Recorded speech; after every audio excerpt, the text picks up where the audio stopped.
Suscríbete y activa la campanita, no lo olvides. Hey, what happened, Banda? Welcome to Revientor Reborn. This is Falcon Bms in the version 4.34, and today is going to be a simple tutorial about how to perform taxi and how to take off. This is not about the radios, about the ATC or the tower. It's only about the F-16 and the case that you need to perform this. If you want to know how to use the tower and ATC to make all the procedure correct as must be, you have a video tutorial in my channel. You can check it and I hope you enjoyed it.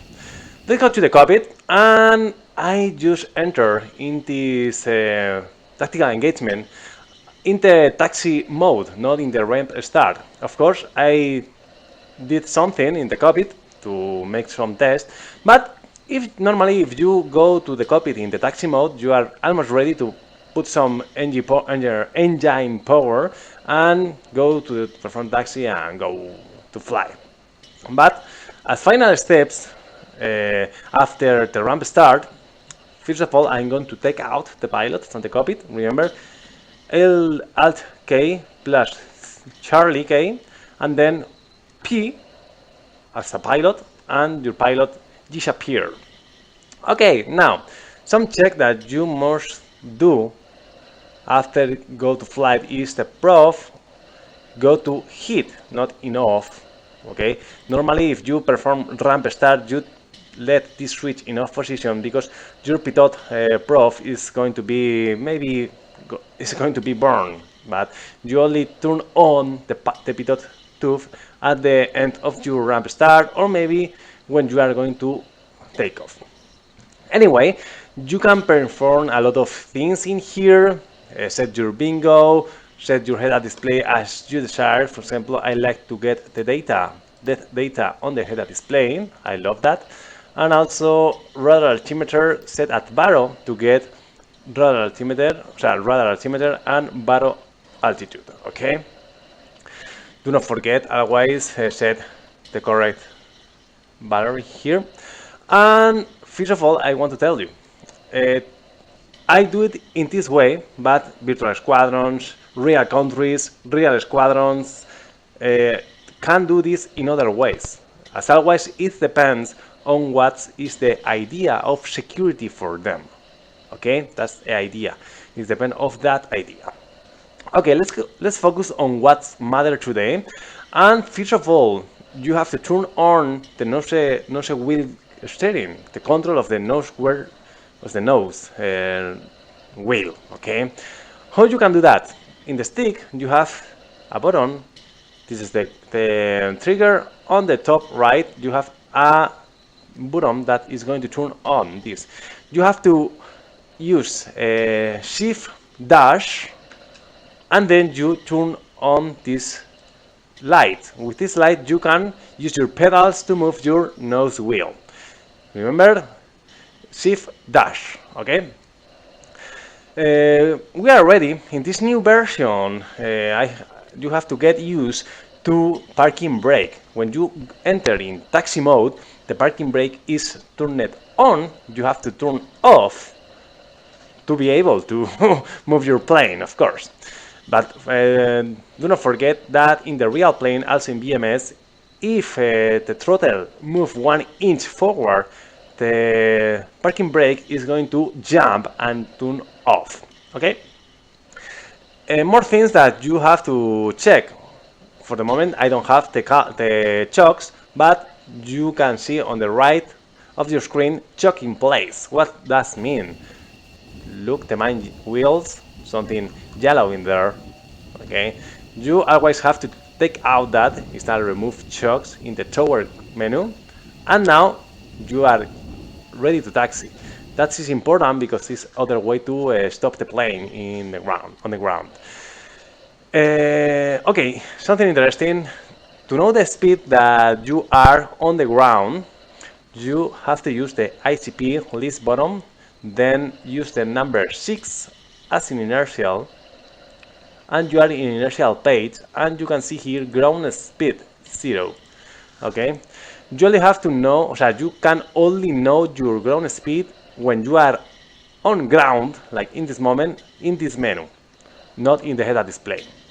This is important because real-life procedures, virtual squadrons, you know, that depends on the people, is going to tell you that you only, as maximal speed on ground is 20 or 25 knots, depends.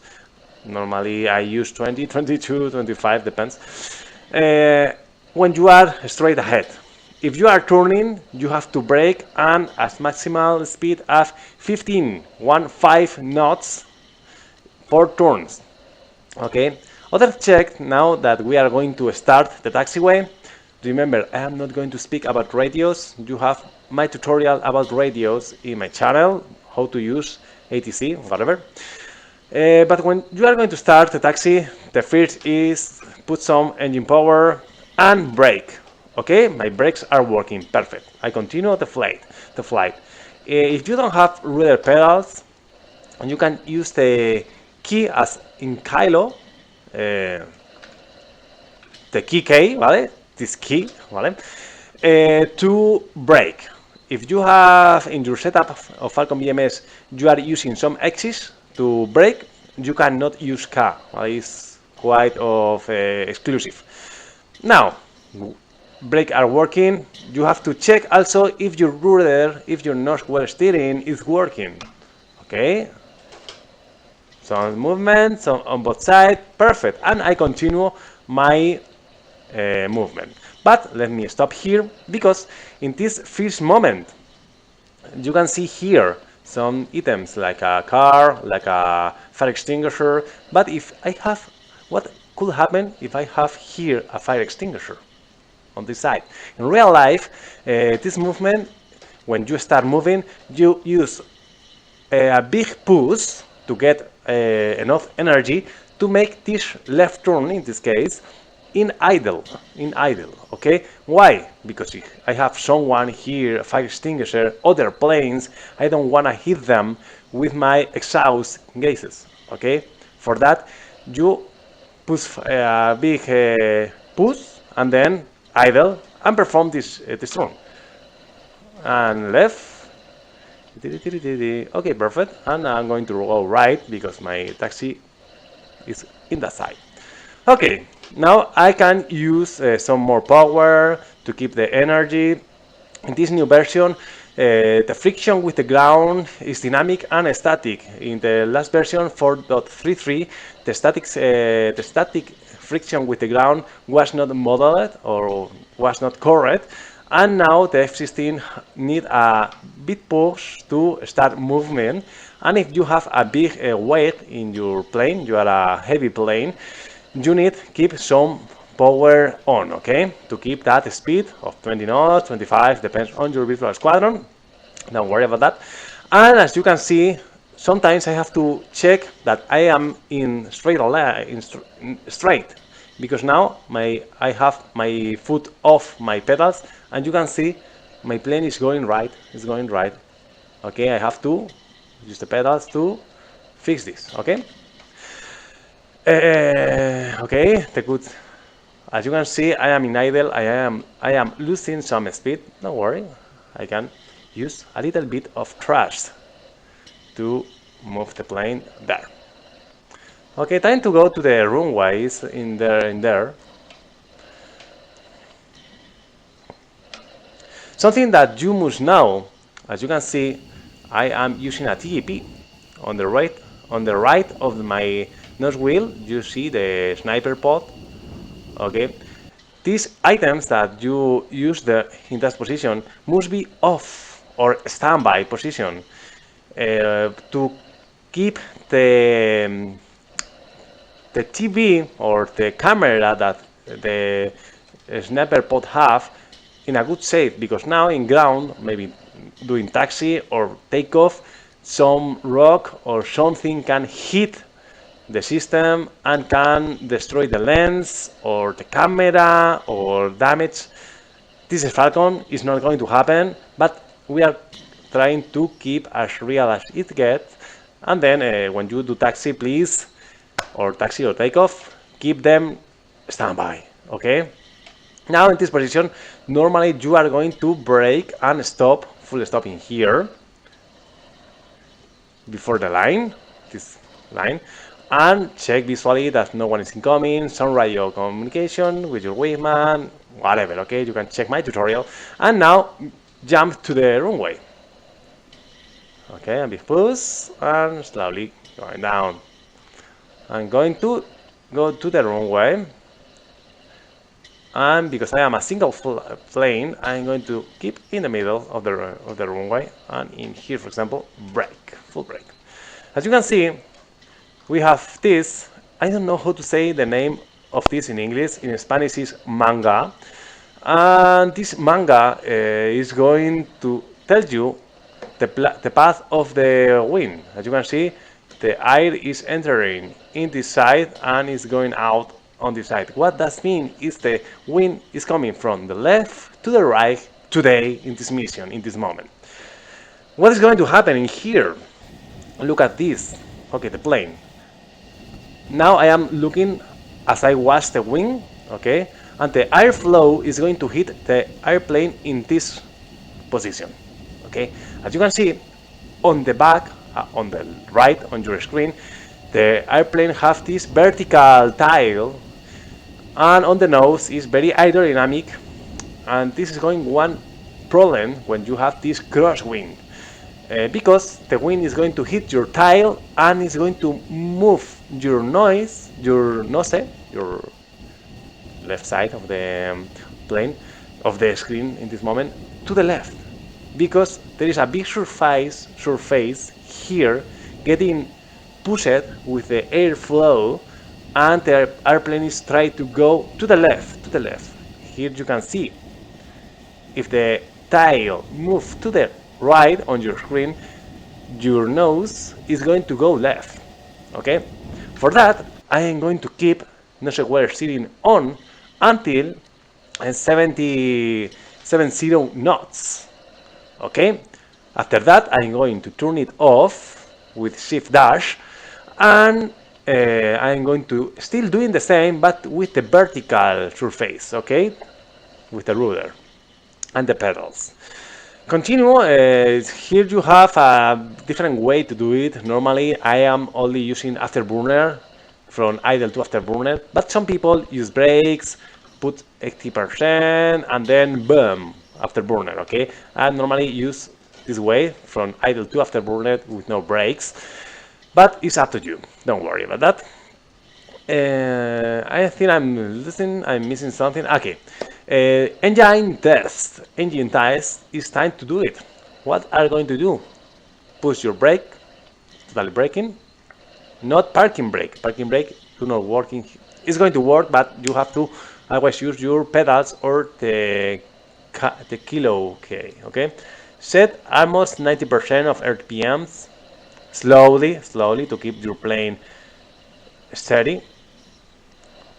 Okay, almost 90%, and check the different gauges are steady.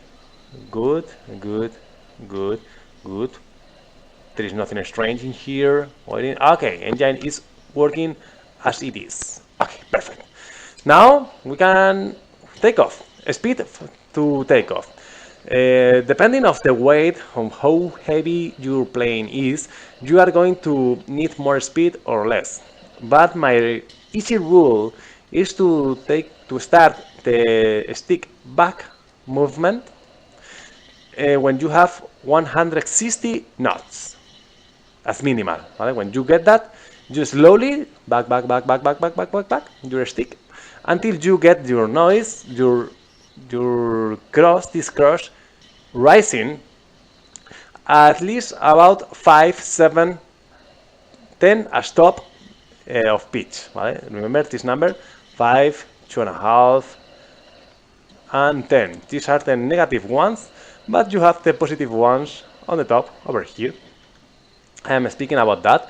Put this cross around 5 to 10 degrees. If you are a heavy plane, you have to wait a little bit longer, okay? Because if you start raising your nose fast and sooner, in this state you are rolling on the runway, but you are getting a lot of drag and you are going to slow down your acceleration. you need acceleration to take off. Then you try to only keep a small angle to take off. Otherwise, okay, time to do it. It's going to be fast. Release brakes in my case, afterburner, and pedals to keep line. As you can see, my plane is going left because it's going left because the wind. Remember, okay. Around 70 knots, I'm going to turn off. I am turning off right now. The nose wheel steering is off, and now I am using my rudder. As you can see here, rudder is put on the right to keep my plane straight ahead. 100 knots, 30, 40, 50, 60. Now I am going to start my stick. Start my movement to the stick slowly. Slowly, a little bit faster. Okay, and this is more than good. Look, my cross is up to 5 and less than 10. And look the speed. Enough speed to take off. Already I am airborne. Okay, I am airborne. I didn't tell you, but in my Spanish tutorial I did. When you have the nose wheel steering on, this light over here, your flypath marker, this flypath marker is caged to avoid damage on the runway doing the variations or whatever. But when you turn off, like now, the flypath marker is free to move. Okay, and iron. Okay, look at this. Now do not rush to gear up your wheels, because the flaps and the wheels are linked by default. Of course, you can override that, but the normal and standard procedure is this. Wait until you get some altitude, because if you raise your landing gear, also your flaps are going to go up, and you are going to lose a lot of sustentation, lift, okay? Without that lift, you are going down a little bit, and you are going to need more speed. For that, wait here. Okay, here is more than enough. I'm safe in this altitude, okay? And now I can raise using the GK, as in GR, to raise my gear, of course. Here you have the lights, here is the gear handle. Here, now lights off, okay? Speed, and gear is up. Remember, there is the gear up. Remember, you have to get your gear up before getting 300 knots. Okay, perfect. And now it's time to fly. Just that. I hope you enjoyed the video. Normally keep afterburner until you reach 350 knots. If you are in a light plane, if you are in a heavy plane, at least 300 knots. Okay. And that's all. Now you can use Driftco to avoid this heavy 48 knots of wind. Okay, Driftco on in the top position, and now I can see my head-up display easily. Or I normally like to fly in normal because it's funny. Okay, I hope you enjoyed the video. Subscribe, give me a thumbs up, comment below whatever you think. Even if you can say something important to takeoff and taxi, be free to type there your advice or whatever. As usual, don't be stalled, be happy. Bye bye. No olvides suscribirte, darle a like y revisar mis últimos vídeos. Subscribe, give me a thumbs up and check my other videos.